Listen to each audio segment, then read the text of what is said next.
माझ्या बंधू भगिनींना, जय श्री कृष्ण. उद्या श्रीकृष्ण जयंती आहे. मी तुम्हाला आजच शुभेच्छा देतो.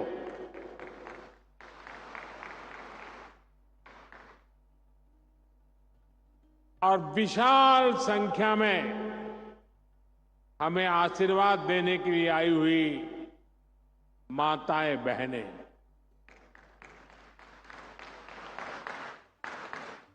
दूर दूर मेरी जहां भी नजर पहुंच रही है,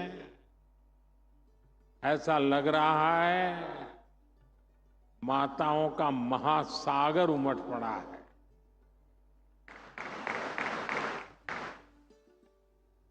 ये दृश्य अपने आप में सुकून देता है. अपनी बात शुरू करने से पहले मैं नेपाल बस हादसे को लेकर अपनी पीड़ा व्यक्त करना चाहता हूं. इस हादसे में हमने महाराष्ट्र के जलगांव के अनेक साथियों को खोया है. मैं सभी पीड़ित परिवारों के प्रति संवेदना व्यक्त करता हूं. जैसे ही ये हादसा हुआ, भारत सरकार ने तुरंत नेपाल सरकार से संपर्क किया. हमने हमारी मंत्री रक्षाताई खड़से को तुरंत नेपाल जाने के लिए कहा. हमारे जो परिजन नहीं रहे, उनके पार्थिव शरीर को हम वायुसेना के विशेष विमान से वापस लाए हैं. जो घायल है उनका अच्छे से इलाज चल रहा है. मैं उनके जल्द स्वस्थ होने की कामना करता हूं. मैं सभी पीड़ितों को विश्वास दिलाता हूं कि उन्हें केंद्र और राज्य सरकार की ओर से पूरी मदद दी जाएगी. साथियों, आज लखपति दीदी का ये महासम्मेलन हो रहा है. मेरी सभी लाड़की बहन यहां बड़ी संख्या में उपस्थित है. आज यहां से देश भर के लाखों सखी मंडलों के लिए 6,000 करोड़ रुपए से अधिक की राशि जारी की गई है. लाखों बचत गटाशी जोडल्या गेलेल्या महाराष्ट्रातील आमच्या भगिनींना सुद्धा कोट्यवधी रुपयाची मदत मिळाली आहे. इस पैसे से लाखों बहनों को लखपति दीदी बनाने में मदद मिलेगी. मेरी सभी माताओं बहनों को बहुत बहुत शुभेच्छा. साथियों, आप सभी में मुझे महाराष्ट्र की गौरवशाली संस्कृति और संस्कारों के भी दर्शन होते हैं.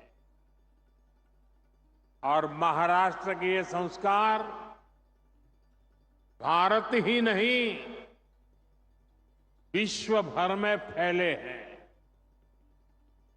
मैं कल ही अपने विदेशी दौरे से, विदेश के दौरे से लौटा हूं. मैं यूरोप के देश पोलैंड गया था. और वहां भी मुझे महाराष्ट्र के दर्शन हुए।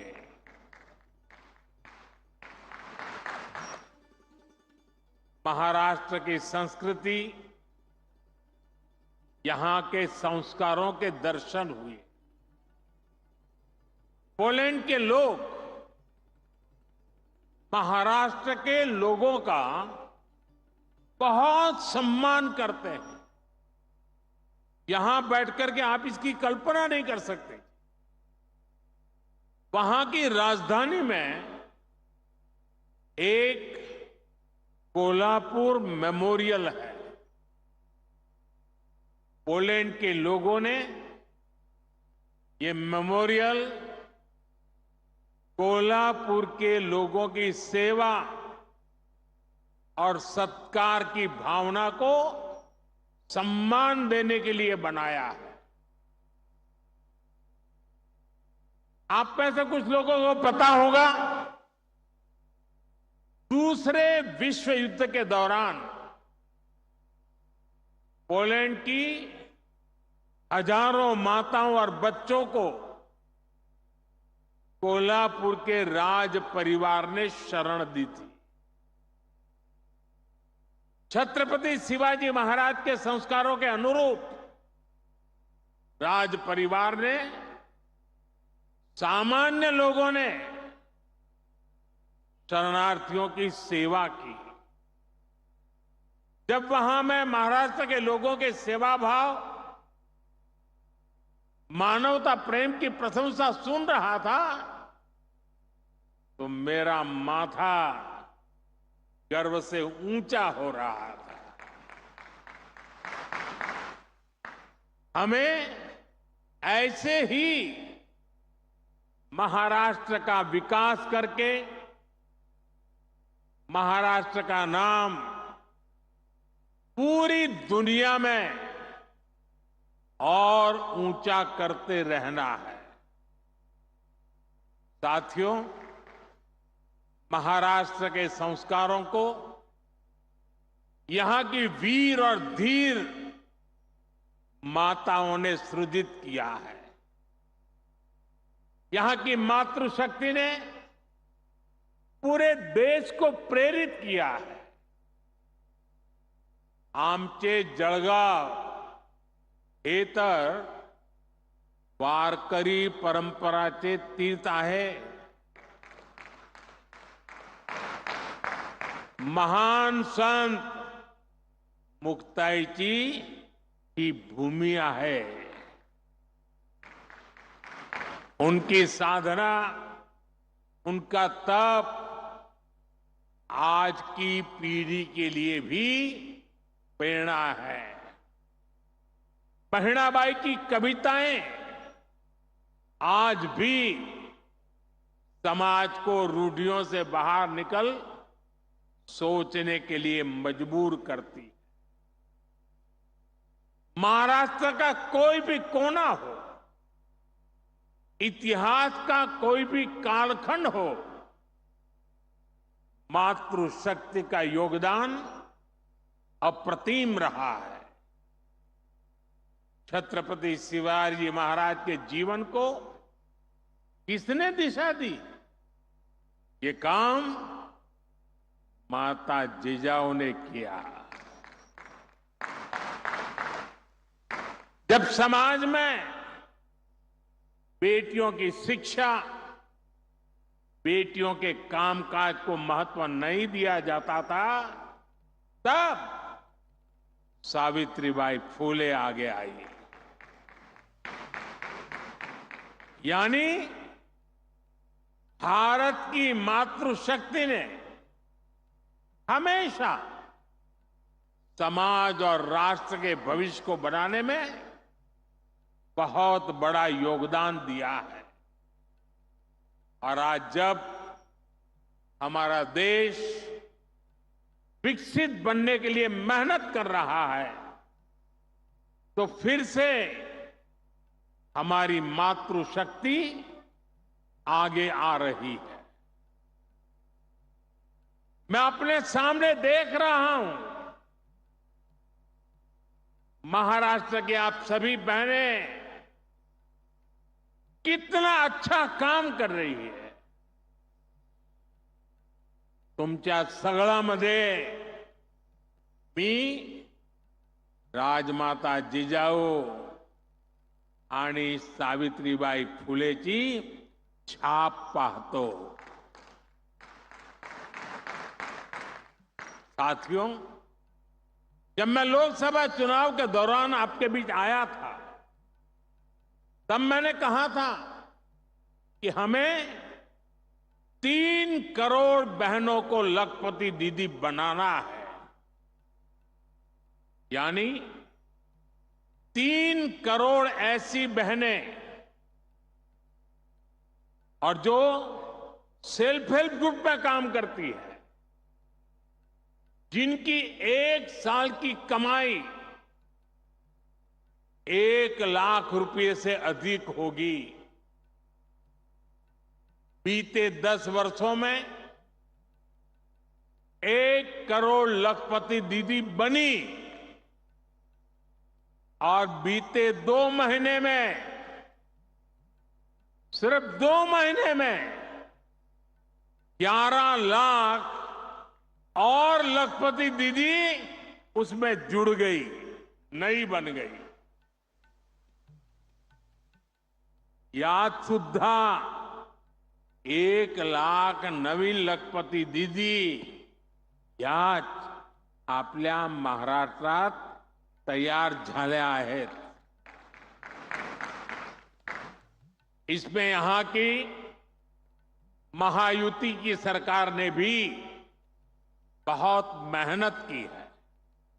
एकनाथ जी, देवेंद्र जी और अजित दादा की पूरी टीम माताओं बहनों को सशक्त करने में जुटी हुई। महाराष्ट्र में माताओं बहनों के लिए, नौजवानों के लिए, किसानों के लिए एक से बढ़कर एक स्कीम्स, नई नई योजनाएं चलाई जा रही। साथियों, लखपति दीदी बनाने का ये अभियान सिर्फ बहनों बेटियों की कमाई बढ़ाने का अभियान है, इतना नहीं है। ये पूरे परिवार को, आने वाली पीढ़ियों को सशक्त करने का एक महाअभियान है। ये गांव के पूरे अर्थतंत्र को बदल रही है। यहां इस मैदान में मौजूद हर बहन बेटी अच्छी तरह जानती है कि जब वो कमाने लगती है तो कैसे उसका अधिकार बढ़ जाता है, घर परिवार में उसका सम्मान बढ़ जाता है। जब किसी बहन की कमाई बढ़ती है तो परिवार के पास खर्चने के लिए पैसे भी ज्यादा जुड़ते हैं। यानी एक बहन का भी लखपति दीदी बनना पूरे परिवार का भाग्य बदल रहा है। यहां आने से पहले मैं देश के अलग अलग कोने से आई हुई ऐसी बहनों के अनुभव सुन रहा था। सभी लखपति दीदियों के जो आत्मविश्वास था, और मैं कहता तो लखपति दीदी हूं, लेकिन उसमें सब कोई 2 लाख कमाने वाले थे, कोई 3 लाख वाले थे, कोई 8 लाख वाले भी थे। और ये पिछले कुछ ही महीनों में उन्होंने कमाल करके दिखाई है। साथियों, आज आप हर तरफ सुनते हैं कि भारत दुनिया की तीसरी सबसे बड़ी आर्थिक ताकत बनने जा रहा है। इसमें हमारी बहनों बेटियों की भूमिका बहुत बड़ी है। लेकिन कुछ साल पहले तक ये स्थिति नहीं थी। बहनें हर घर, हर परिवार की खुशहाली की गारंटी होती है, लेकिन महिलाओं को मदद मिले इसकी गारंटी लेने वाला कोई नहीं था। देश की करोड़ों बहनों के नाम पर कोई प्रॉपर्टी नहीं होती थी। अगर उन्हें बैंक से लोन लेना होता था तो उनको मिल ही नहीं सकता था। ऐसे में वो कोई भी छोटा मोटा काम करना चाहे तो चाहकर भी नहीं कर पाती।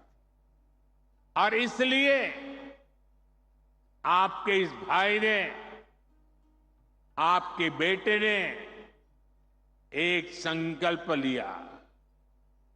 मैंने तय किया कि कुछ भी हो जाए, मेरे देश की माताओं, बहनों, बेटियों की हर मुश्किल को कम करके ही रहूंगा। इसलिए मोदी सरकार ने एक के बाद एक महिला हित में निर्णय लिए। मैं आज चुनौती देता हूं पहले की सरकारों के 7 दशक एक तरफ रख लीजिए। एक तराजू में एक तरफ 7 दशक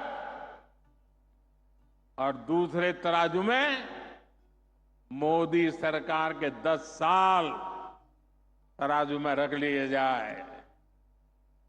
जितना काम मोदी सरकार ने देश की बहनों बेटियों के लिए किया है वो आजादी के बाद किसी सरकार ने नहीं किया है।